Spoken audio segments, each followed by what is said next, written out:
Irmãos, estava me lembrando, há algum tempo atrás, o país ficou chocado com uma notícia, uma reportagem na televisão, de uma assalto que aconteceu onde 3 jovens, ao sequestrar uma pessoa que estava no carro, arrastou uma criança pela cidade, não me recordo, no Rio de São Paulo, por vários quilômetros, arrastou aquela criança,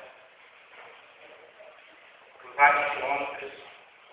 Passou algum tempo, aqueles 3 jovens foi entregue à justiça.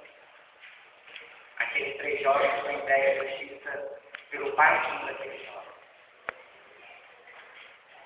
O pai, ao questionar o caráter do filho, o pai, ao questionar a atitude do filho, chegou ao ponto de levar o filho, entregar o filho para a polícia, entregar o filho ao juízo, entregar o filho ao julgamento.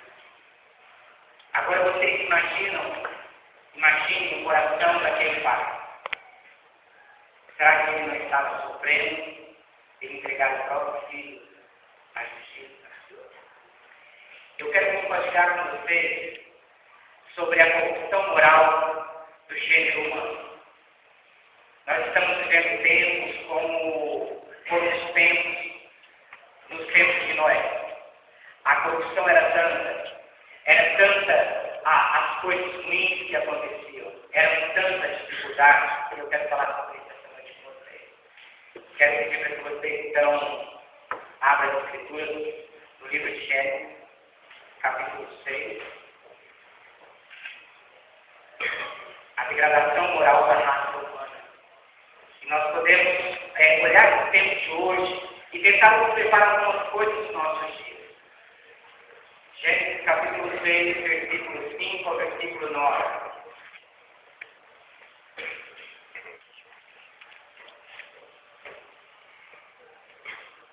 Gênesis capítulo 6, versículo 5 ao 9, diz assim a palavra de Deus.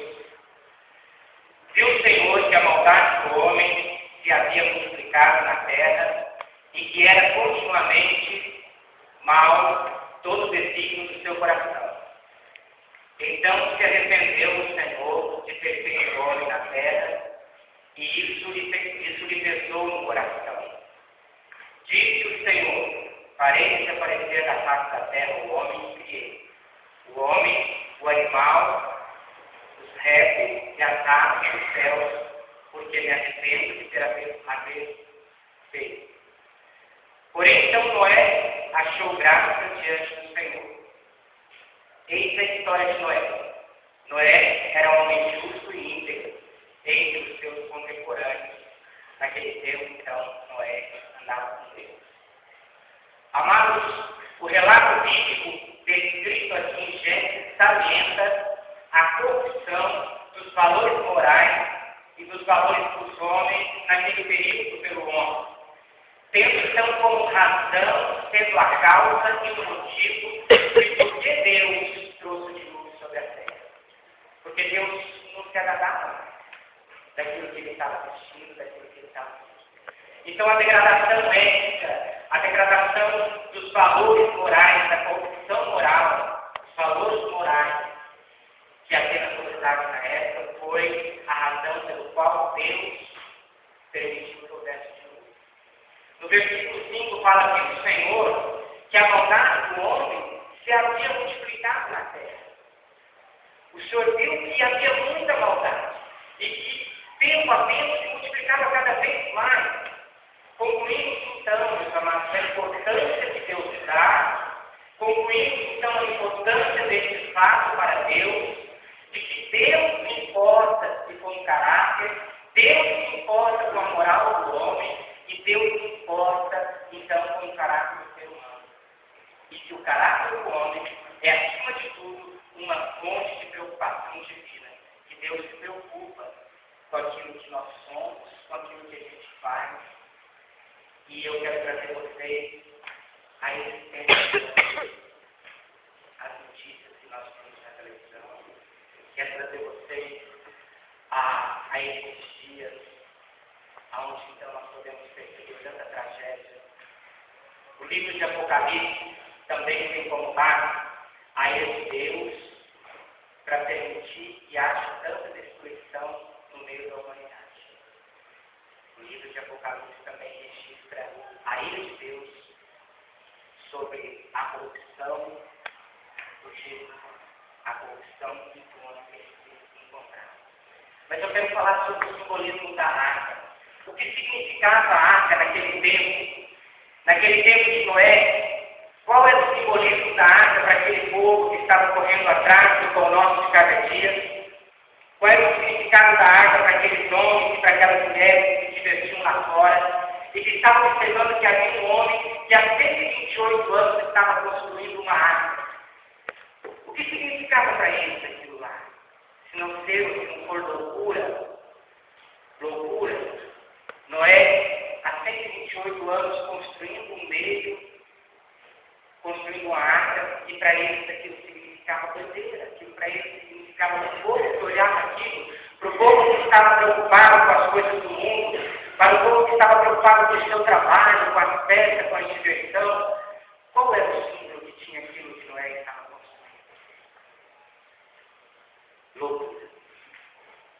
E se também formos analisar nos tempos de hoje, qual é o símbolo que a igreja tem para as pessoas lá fora? A palavra que a igreja anuncia para as pessoas lá fora. Para as pessoas que gostam das suas festividades, correr atrás da sua vida, dos seus bens materiais, não loucura. Amados, o simbolismo da arca para Noé era diferente de como era para as pessoas que estavam no mundo ali diante de Noé. A arca para Noé tinha um simbolismo diferente. Para Noé simbolizava a esperança, como para nós, a igreja deve simbolizar a esperança. As mãos de Deus sobre a nossa família. Então, para Noé, a arca simbolizava a esperança, segurança em relação à destruição. Para Noé, a arca tinha outro tipo de significado. Para um homem justo, que queria viver uma vida justa, uma vida equilibrada, então o significado da arca era outro. A salvação em vista do julgamento de Deus. A arca simbolizava a provisão, recurso para poder salvar a família de Noé. A arca simbolizava a misericórdia, simbolizava a graça de Deus na vida da família de Noé. Um meio para salvar aqueles que ele amava. Um meio para salvar aqueles que ele buscava. No capítulo 6 diz assim: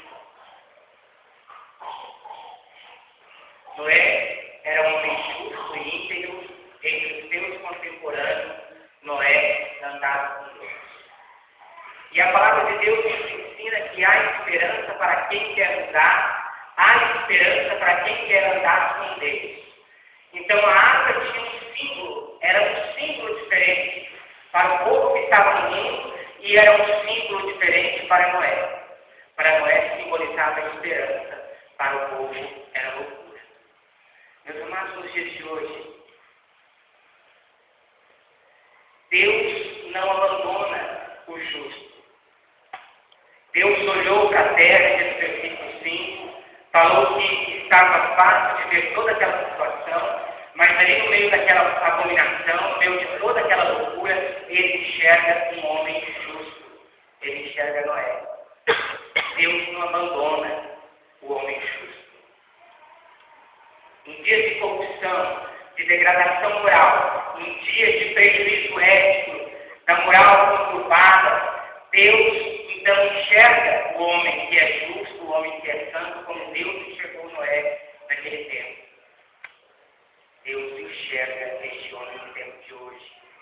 Assim como o juízo iria se manifestar sobre aquele povo, a graça de Deus também se manifestaria pela vida daquele que era justo, pela vida daquele que andava com integridade diante de Deus. Hoje nós podemos lembrar